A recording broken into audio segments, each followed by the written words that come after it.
आप क्या सोचते हैं दोस्तों, महाभारत के इतने दिव्यास्त्र कहाँ छुपाए गए होंगे। एक और महाभारत हमें धर्म और अधर्म का परिचय देता है, वहीं दूसरी ओर महाभारत रहस्यों से भरा हुआ है जो बहुत ही तर्क वितर्क हमारे दिमाग उठा देता है। अनेक प्रश्न हमारे दिमाग में महाभारत देखने के बाद उठते हैं। आखिर क्या होगा युद्ध के बाद? युद्ध के बाद इन शस्त्रों को कहाँ छुपाया गया होगा? क्या कलयुग में भी ये उपस्थित हैं या इन्हें नष्ट किया गया है? ये आप वीडियो में जानेंगे। तो आपका पहले तो बहुत बहुत धन्यवाद है अपना स्नेह देने के लिए, हमारे वीडियो देखने के लिए। यूं ही अपना प्यार बनाते रहिएगा। ज़्यादा आपका वक्त ना बिगाड़ते हुए वीडियो शुरू करते हैं। दोस्तों, आज हम वीडियो में बताएंगे कि इतिहास के पन्नों से जो महाभारत का रहस्य आपके सामने अभी तक कभी नहीं उजागर हुआ, उसको हम आपके सामने लाएंगे। दोस्तों, आपने महाभारत के बारे में तो सुना ही होगा, लगभग दोस्तों ने टीवी पे महाभारत अभी लॉकडाउन के वक्त देखा ही होगा। तो पल भर में जो दिव्यास्त्र होते हैं वो पल भर में ही हजारों सैनिकों को मार देते हैं। इनसे दुनिया भी नष्ट हो सकती है और बहुत सारे युद्धों का परिणाम भी बदलता है ये दिव्यास्त्र यूज़ करने से। पर ये कहाँ गए, यही जानेंगे। दोस्तों, आज के युग का जो सबसे शक्तिशाली हथियार कौन सा है? आपको पता ही होगा, परमाणु बम। पर ये अस्त्र इससे भी ज़्यादा शक्तिशाली थे। ये पर महाभारत के वक्त बहुत सारे योद्धाओं के पास थे, पर बहुत कम योद्धाओं ने इसका इस्तेमाल किया था महाभारत के युद्ध में। सबसे पहले समझते हैं दिव्यास्त्र का मतलब क्या होता है। दिव्यास्त्र दोस्तों, वैसे तो ये आम अस्त्र होता है, पर मंत्रों से सजा हुआ होता है ताकि इसकी ताकत बहुत गुना, कई के लाखों हजारों करोड़ों गुना बढ़ जाती है। दोस्तों, हथियार दो तरह के होते हैं, एक सामान्य हथियार यानी कि सामान्य धनुष या ऐसा, और दूसरा दिव्यास्त्र जो कि मंत्रों से सजा हुआ अस्त्र होता है जिसकी ताकत बहुत ही बढ़ जाती है, हम आपको बता भी नहीं सकते। इनको प्राप्त करने के लिए देवताओं को प्रसन्न करते थे पुराने वक्त के लोग, और आपने देखा ही होगा टीवी में कि वर्षों की घोर तपस्या के बाद देवता प्रसन्न होते थे और उनमें एक अंश उनका छोड़ते थे जो भी इंसान तपस्या करता था। तो ये अंश था और साथ में मंत्र थे।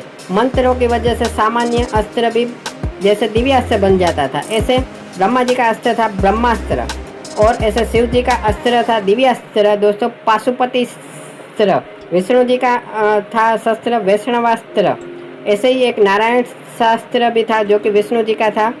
ये विशेष शक्तिशाली था, इसको कभी रोका नहीं जा सकता था। ऐसे ही एक वैष्णवास्त्र था जो कि नारायणास्त्र और वैष्णवास्त्र में ज़्यादा फर्क नहीं था। दोस्तों, ब्रह्मास्त्र यूज़ करने से देवतक को समाप्त किया जा सकता था। एक दूसरा दिव्यास्त्र था दोस्तों ब्रह्मस्वीरास्त्र, वो ब्रह्मास्त्र से भी 4 गुना ताकत वाला था। एक दिव्यास्त्र था दोस्तों अग्नेयस्त्र, जिससे अग्नि की वर्षा होती थी और बहुत सारे लोग एक ही वक्त में मारे जा सकते थे। दोस्तों, इसके अलावा इंद्रास्त्र भी था जो असंख्य तीर छोड़ता था और बहुत सारे सैनिकों को युद्ध में मारने के लिए यूज़ किया जाता था।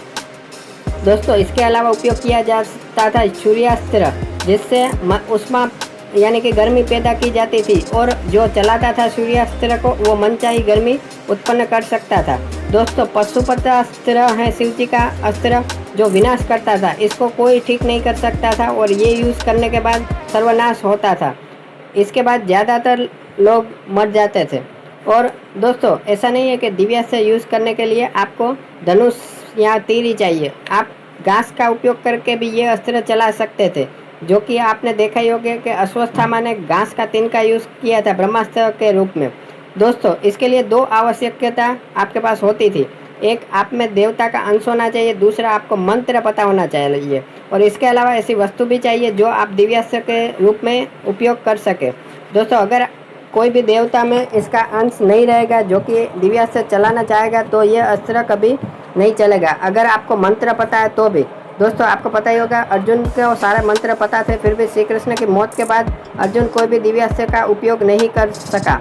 हालांकि महाभारत के युद्ध के बाद सीमित लोगों के पास ही था दिव्यास्त्र, और जब द्वापर युग का अंत हुआ तब तक इसके ज्ञान का भी अंत हो गया। दोस्तों, पुराने लोगों की स्मरण शक्ति बहुत होती थी, उनको लिखने की ज़रूरत नहीं थी, वो मंत्र अपने दिमाग से याद कर पाते थे। महाभारत के युद्ध के बाद जब सब मर गए तब अर्जुन और अश्वत्थामा 2 ही लोग ऐसे थे जिनको दिव्यास्त्र का ज्ञान था, पर श्री कृष्ण के शाप की वजह से अश्वत्थामा ये ज्ञान भूल गए और किसी को बता नहीं पाए। लेकिन अर्जुन ने अपना ज्ञान दिव्यास्त्र का ऋषिकेतु को बताया। ऋषिकेतु की जो कर्ण का पुत्र था वो नदी के पास गया जहाँ की कर्ण की मृत्यु हुई थी। वहाँ उसने सूर्यदेव की पूजा की। वो प्रतिशोध की आग में जल रहा था और हर शत्रु का विनाश करना चाहता था।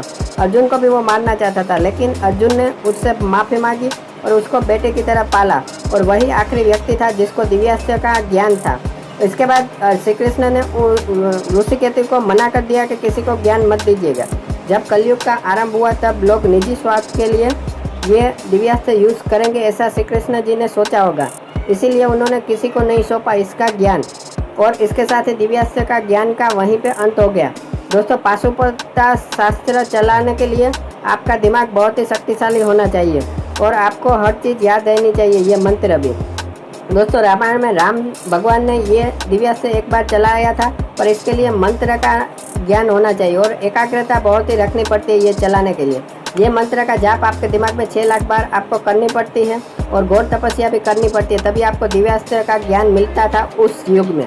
शिव ने कलयुग के बाद इसका उपयोग बंद कर दिया, और अभी आप जानते ही होंगे कि कलयुग अपने चरम सीमा पे है और अधर्म ही चलता है, भाई भाई का दुश्मन है। तो सोचिएगा, अगर किसी के हाथ में दिव्यास्त्र आ जाता है या तो उसका ज्ञान होता लोगों के पास, तो लोग एक दूसरे के खून के प्यासे हो जाते और क्या करते, दुनिया का अंत ही कर देते। इसीलिए ये जो हुआ वो बहुत ही अच्छा हुआ है। अगर आपको वीडियो पसंद आया हो तो लाइक ज़रूर कीजिएगा, और वीडियो को अंत तक देखने के लिए आपका बहुत बहुत धन्यवाद। चैनल को सब्सक्राइब कीजिए और अपने दोस्तों से भी ये वीडियो शेयर करिए।